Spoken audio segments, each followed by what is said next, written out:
मित्रांनो, काल 15 तास प्रवास झाला होता माझा इंदोर ते वृंदावन. आपण सर्वांनी तो प्रवास पाहिलाच आहे.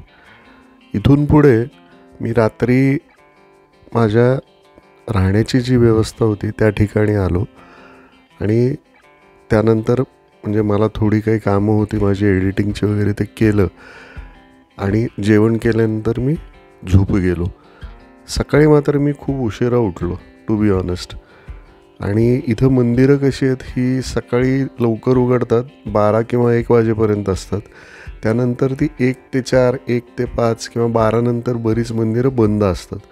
त्यामुळे आत्ता माझ्याकडं वेळ होता म्हटलं तुम्हाला मी कुठं राहतो आहे याची माहिती द्यावी, कारण ही राहण्याची व्यवस्था खूप छान आहे आणि तुम्हालाही जर जमलं तर तुम्ही इथं राहावं असं मला वाटतं. मित्रांनो, मी आलो आहे तो वृंदावनचा हा भाग आहे आणि इथं आहे वृंदावनचे तेजराम धरमपाल चॅरिटेबल ट्रस्ट. या ट्रस्टची ही इमारत आहे. इथं निवासाची आणि जेवणाची व्यवस्था होते लोकांची. यांची एक पद्धत आहे ऑनलाईन बुकिंगची, याची मी पुढं माहिती देतोच. पण चला, त्याआधी मी तुम्हाला याची आतून माहिती देतो.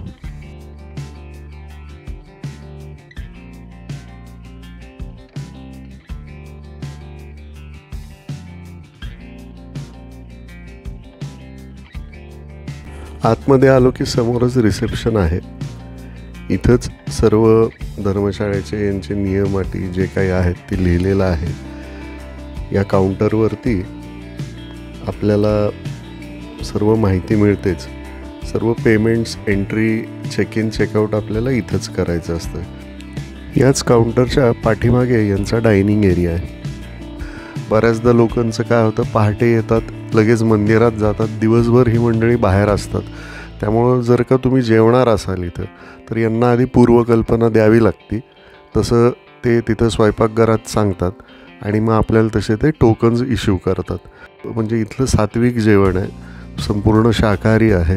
त्यामुळं इथं बऱ्याचदा म्हणजे मी जे काय 2 दिवस इथं होतो, या दोन्ही वेळेस इथं हे फुल होतं. म्हणजे लोक इथंच जेवण करणं प्रिफर करतात आणि जेवण खरंच उत्तम आहे इथलं. हा समोरचा जो दिसतोय तो आपल्याला सगळा वेटिंग एरिया आहे आणि इथूनच म्हणजे याच रिसेप्शनच्या शेजारी इथं लिफ्ट आहे. इथून आपण वरच्या मजल्यावरती जातो. लिफ्ट असणं खूप गरजेचं आहे जर आपल्यासोबत वयस्कर मंडळी असतील. जनरेटर बॅकअप वगैरे पण आहे इथं. बरं, सगळ्यात महत्त्वाचं आहे सर्व रूम्स AC आहेत. नॉन AC असा प्रकार नाही आहे इथं. चला तर ही माझी रूम टूर घडवतो मी आपल्याला. ही म्हणजे काल रात्रीच मी आल्यामुळं माझं सगळं बॅगेज असं व्यवस्थित मांडलेलं आहे आत्ता. हे बाथरूम आहे. आपण एंटर केलं की उजव्या हाताला 24 तास गरम पाणी असतं आणि टॉवेल, सोप वगैरे हे प्रोव्हाइड करतात.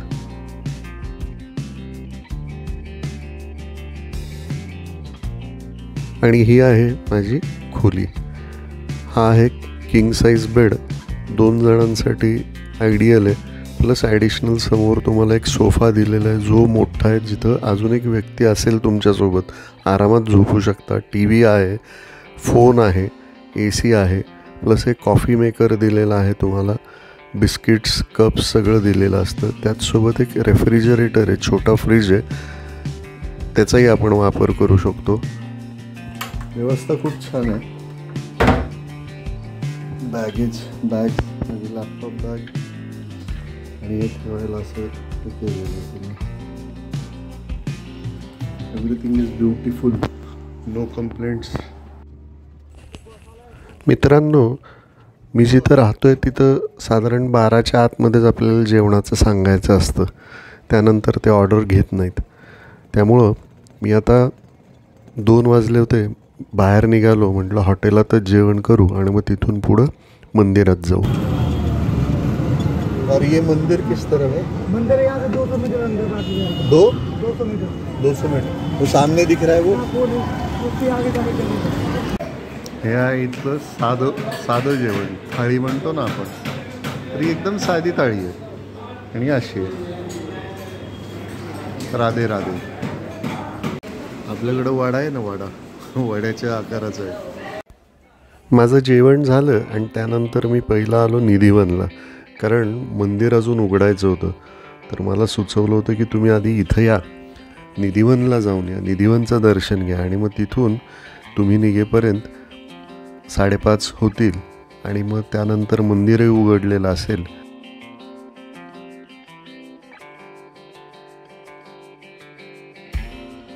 थोड्याच वेळात मी निधिवनपाशी येऊन पोचलो. हॉटेल ते निधिवन साधारण 2 किलोमीटरचं अंतर आहे. मधलं मला काही शूट करता येत नव्हतं, कारण इथं माकडांची दहशत प्रचंड आहे बरं का. तो एक किस्सा नंतर सांगेनच. पण चला आधी आपण आता निधिवनमध्ये जाऊ.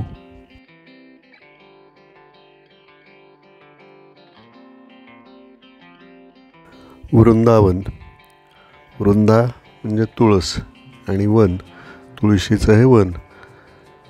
याच ठिकाणामुळे, याच ठिकाणावरनं या शहराला वृंदावन हे नाव पडलं.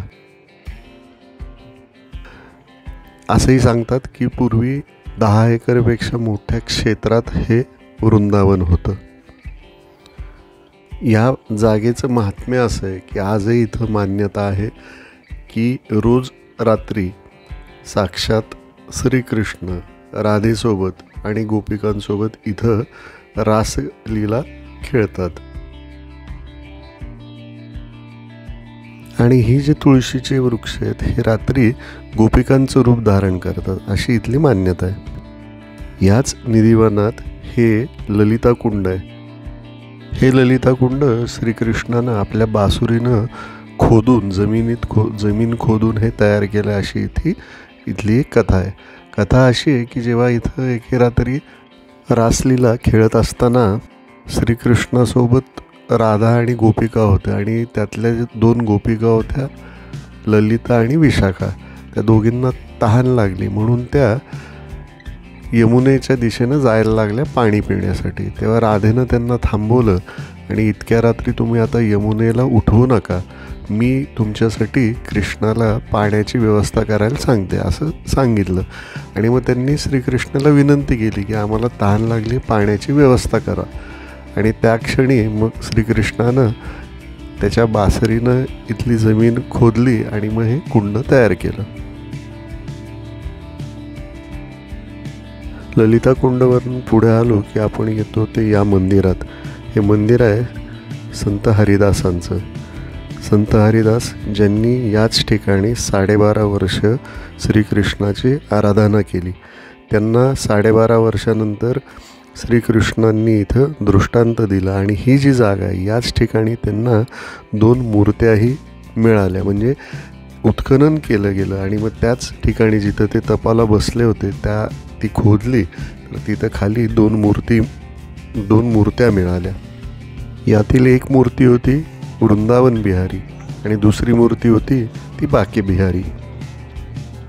मित्रांनो, हे जे काय मी सांगतोय हे मला इथं जी माहिती मिळाली, सांगण्यात आलं, त्या आधारावरतीच मी सगळं बोलतोय.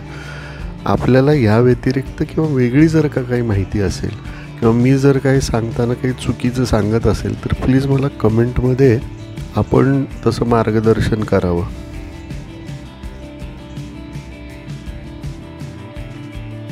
इथून पुढे येतो आपण ते बन्सीचोरी राधाराणी मंदिर. आता ह्या बन्सीचोरी राधाराणी मंदिराची पण एक खूप सुंदर कथा आहे. कथा अशी आहे की श्रीकृष्ण राधेच्या घरून जेव्हा लोणी चोरत असे, पळवून नेत असे म्हणजे, तर त्याचा राग तिच्या मनात असे आणि मग तिनं आपल्या मैत्रिणी या ज्या ललिता आणि विशाखा या 2 मैत्रिणींना सोबत घेऊन एक दिवस श्रीकृष्णाची बासुरी आणि त्याची टोपी ही पळवून आणली. त्यामुळे या मंदिराला नाव पडलं ते बन्सीचोरी राधाराणी मंदिर, जे जगातलं एकमेव मंदिर आहे जिथे राधा बासुरी वाजवते. मित्रांनो, मला असं सांगण्यात आलं की हे जे स्थान आहे हे संत श्री हरिदास यांचे जे 2 बंधू होते, श्री जगन्नाथ स्वामी आणि श्री विठ्ठल स्वामी, या 3 भावंडांचं इथं हे समाधीस्थळ आहे. आणि त्यातले श्री जगन्नाथ स्वामींचं तर असं म्हणतात की ते श्रीकृष्णाच्या भक्तीत इतके लीन झाले होते की त्यांची जिवंतपणे त्यांनी त्यांची ती संजीवनी समाधी जशी म्हणतो आपण तशी इथं ती समाधी घेतली.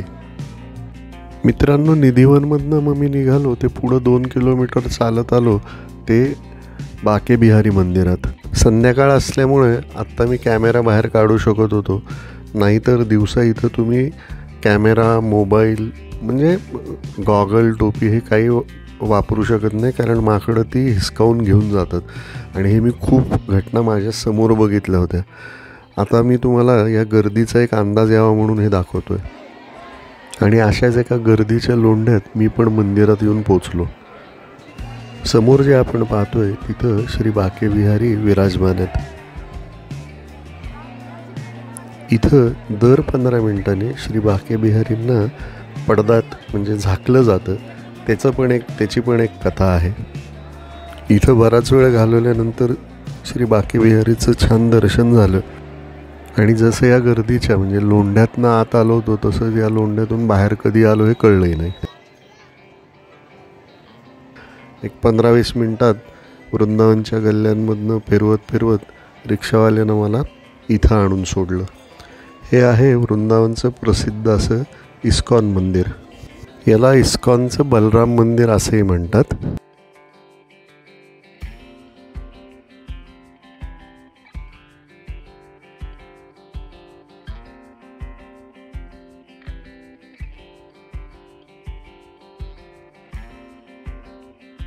इस्कॉनची भारतभरात जी मंदिर आहेत ती इतकी सुंदर, इतकी अप्रतिम आहेत. आणि त्यातलं वृंदावनचं जर म्हणजे देखणं मंदिर आहे. वृंदावनच्या ख्यातीला, वृंदावनच्या नावाला साजेसं असं हे मंदिर जे बांधलं आहे, एक मोठा उत्साहाचा, आनंदाचं वातावरण इथं होतं. मी आलो तेव्हा कोणती तरी म्हणजे मला वाटतं आता इथं आरतीची वेळ झाली होती आणि ते इतक्या छान पद्धतीनं सगळं सुरू होतं की येणाऱ्या प्रत्येकाच्या हातात एक दिवा दिला जात होता. आणि मग तो दिवा घेऊन आपण तिथं आतमध्ये जी देवाची प्रतिमा आहे तिथं जाऊन ओवाळायचं. आणि मग दुसऱ्या द्वारातून आपण बाहेर पडलो की मग तिथं हेच दिवे आपल्याकडनं कलेक्ट करण्यासाठीच त्यांचे स्वयंसेवक होते. खूप छान होतं हे सगळं. ते झाल्यानंतर मी शेजारीच याच मंदिराच्या परिसरात असलेलं हे जे मंदिर आहे इथं आलो. हे समाधी मंदिर आहे. समाधी मंदिर आहे इस्कॉनचे संस्थापक श्री AC भक्तिवेदांत स्वामी प्रभुपाद यांचं.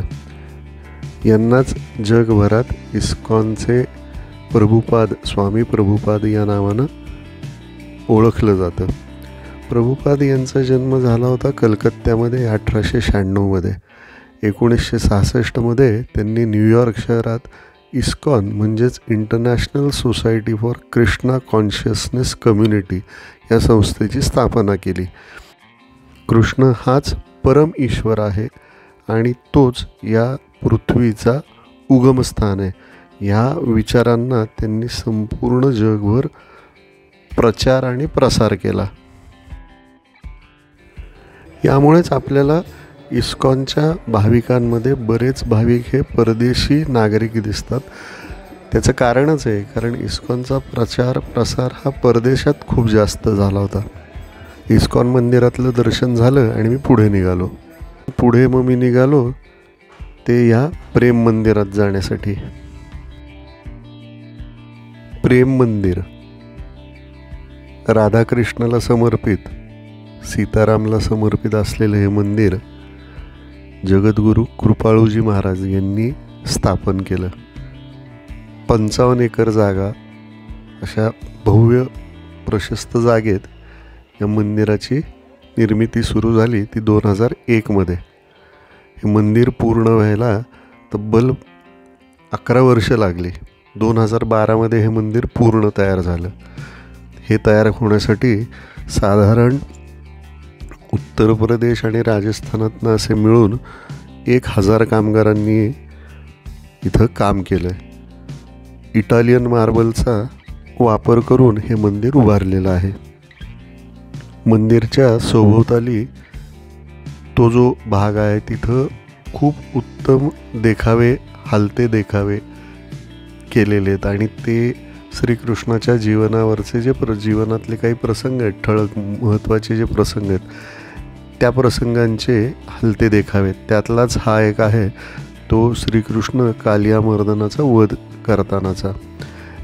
त्यानंतर काही भागांमध्ये आपल्याला गोकुळात श्रीकृष्णाचा वावर आणि त्याचे म्हणजे नंदकिशोरचं जे त्याचं जे रूप आहे गोपाळाचं, ते दाखवण्याचे प्रयत्न केलेला आहे. या मंदिरामध्ये विद्युत रोषणाई पण खूप सुंदर पद्धतीनं केलेली आहे. दर 30 सेकंदाला ह्या मंदिरातल्या दिव्यांचे रंग बदलतात. ते पाहताना इतकं सुंदर वाटतं, खूप छान केलेलं आहे. तसेच वृंदावनात राधिकेबरोबर राधा आणि कृष्णचे असलेले रासलीलेचे प्रसंग आहेत, ते इथं दाखवण्याचा प्रयत्न केलेला आहे. हे हलते देखावे, त्याचसोबत असलेली विद्युत रोषणाई, याचं ही जी सांगड घातली आहे ही खूप छान आहे.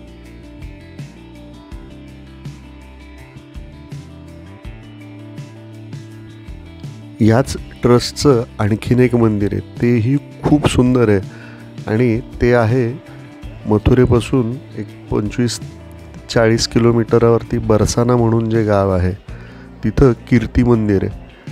उद्या मी ते मंदिर पाहायला जाणार आहे.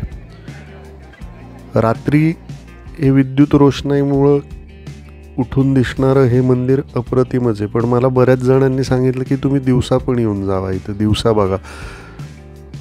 इटालियन मार्बलमध्ये जे काम केलेलं आहे, जे नक्षीकाम मूर्तिकाम जे केलेलं आहे इथं हे मंदिर उभारण्यासाठी, तेही बघण्यासारखं आहे. आज खरं तर मला खूप उशीर झाला होता. मी दुपारनंतर आज बाहेर पडलो. वृंदावनमधली ही जी काही ठळक मंदिर आहेत ते पाहण्याचा मी प्रयत्न केला, तो मी दाखवण्याचा आपल्याला प्रामाणिक प्रयत्न करतो आहे. वृंदावनात एकूण 5000 मंदिर आहेत. प्रत्येक मंदिराचं महत्त्व हे वेगवेगळं आहे आणि प्रत्येक मंदिर ही महत्त्वाचं आहे. हे सगळं कवर करणं शक्य नव्हतं मला. माझ्याकडे दिले असलेला वेळ आणि परत मला पुण्याचा जो प्रवास करायचा आहे ते पाहता मी आज ही जी काही 4 मंदिरं मी ठरवली होती की ही पाहायची आहेत, इथं जाऊन दर्शन घ्यायचं आहे, ते मी केलं आहे.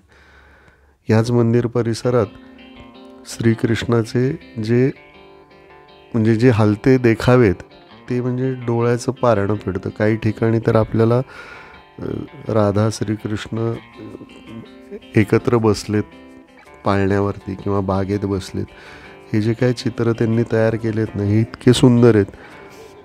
अगदी म्हणजे खरं सांगायचं तर एका क्षणाला ते जिवंत वाटतात. खूप छान आहेत हे सगळं. आणि ह्या विद्युत रोषणाई आणि हे जे काय केलं ना, यामुळं अजून हे जिवंत वाटतात. हे सगळे देखावे जे आहेत ना, एका पॉईंटला असं वाटतं की खरोखरच त्या पाळण्यात कोणीतरी बसलं आहे का. इतकं सुंदर आणि इतकं नाजूक काम केलेलं, पण छान केलेलं आहे. 8:30 वाजता ही मंदिरं बंद होतात. तसं मी पण तिथून आता बाहेर पडलो.